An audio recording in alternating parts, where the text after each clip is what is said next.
Bonjour à tous, on va voir la définition ou bien la notion générale de la fonction en mathématiques. La fonction est une relation qui relie chaque élément x avec son image ou bien avec son unique image y. Donc, chaque élément, on l'appelle antécédent à une seule image, c'est-à-dire ici on a l'image unicité de l'image de y.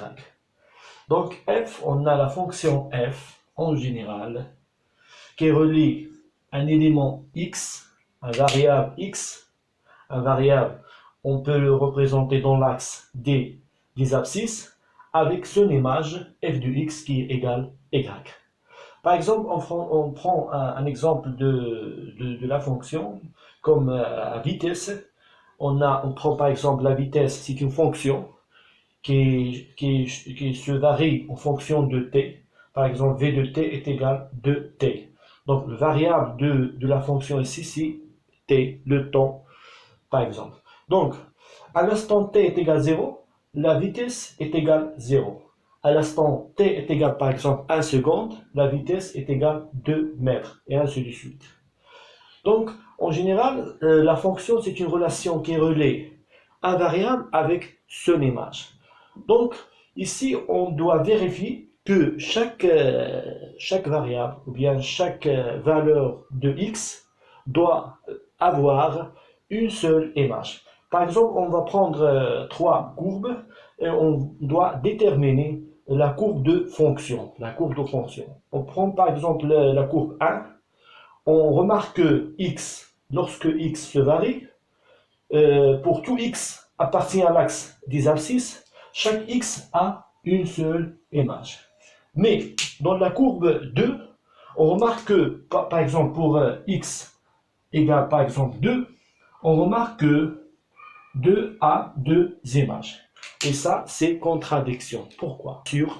Parce que, comme on a dit, à l'instant t est égal à 2, alors on a deux vitesses. La vitesse est égale par exemple 4 et la vitesse est égale par exemple 8. Et ça, c'est absurde et n'est pas possible dans les maths, c'est impossible. Donc pour la courbe par exemple 3, si on prend par exemple x est égal à 3, on remarque que 3 a plusieurs images. Et ça, impossible pour la fonction. Donc on doit vérifier pour la courbe de fonction que x doit avoir une seule ou bien unique image. Maintenant, on passe à la notion de l'ensemble de définition ou bien le domaine de définition. L'ensemble de définition d'une fonction, c'est un ensemble de x. C'est-à-dire c'est un ensemble de x relié avec les antécédents de la fonction. Dont le f de x ou bien l'image de x existe. C'est-à-dire on peut le calculer. Donc, par exemple, on prend quelques exemples, ou bien quelques exemples généraux des fonctions, des formes des fonctions. Pour exemple 1, on prend le polynôme, on prend la fonction rationnelle, c'est le quotient de polynôme sur polynôme, et on prend racine de polynôme, et on prend racine de fonction rationnelle, c'est la racine de polynôme divisé par polynôme, et on prend la fonction tangente de p de x. Donc ça, ce sont les fonctions les plus utilisées pour le tronc commun scientifique. Donc pour fonction polynôme, on n'a pas le problème avec le x. Chaque x, pour tout x, on peut calculer l'image du x. Donc l'ensemble de définition ici, c'est R. Donc quel que soit x appartienne à R, p de x existe. Donc on peut le calculer f de x ou bien p de x pour chaque x. Pour exemple 2, on a p de x divisé par q de x. Ici, on a le problème dans le dénominateur parce qu'on ne peut pas diviser par 0. Donc, l'ensemble de définition ici, c'est pour tout x appartient à R, q de x, polynôme qui est dans le dénominateur, doit être différent de 0. Pour exemple 3, on a racine de p de x, on a la racine. P de x doit être positif parce qu'on a la racine, donc l'ensemble de définition des 3 est égal. X appartient à R, pour tout x appartient à R, P de x doit être positif, n'est pas strictement positif, parce qu'on a la racine, c'est pas dénominateur. Pour exemple 4, on a racine de fonction rationnelle, p de x divisé par q de x. Ici, on a deux conditions.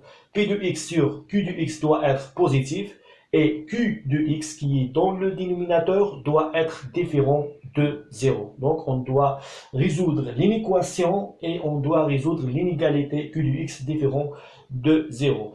L'intersection de deux ensembles de solutions, c'est l'ensemble de définition de cette fonction. Ici, on a une petite remarque que si on a la fonction qui s'écrit sous forme de p de x divisé par racine de q de x, ici on a l'ensemble de définition, c'est pour tout x appartient à R, q de x doit être supérieur strictement à 0. Si on a la racine seulement pour le dénominateur. On passe maintenant à l'exemple 5, c'est le tangent d'une formule d'une polynôme p de x. On sait bien que tangent a des images pour tout x différent de p sur 2 plus kp. Donc l'ensemble de définition pour la fonction tangent, c'est pour tout x appartient à R, p de x doit être différent de p sur 2 plus kp, tel que k appartient à z, c'est-à-dire k est un nombre entier relatif.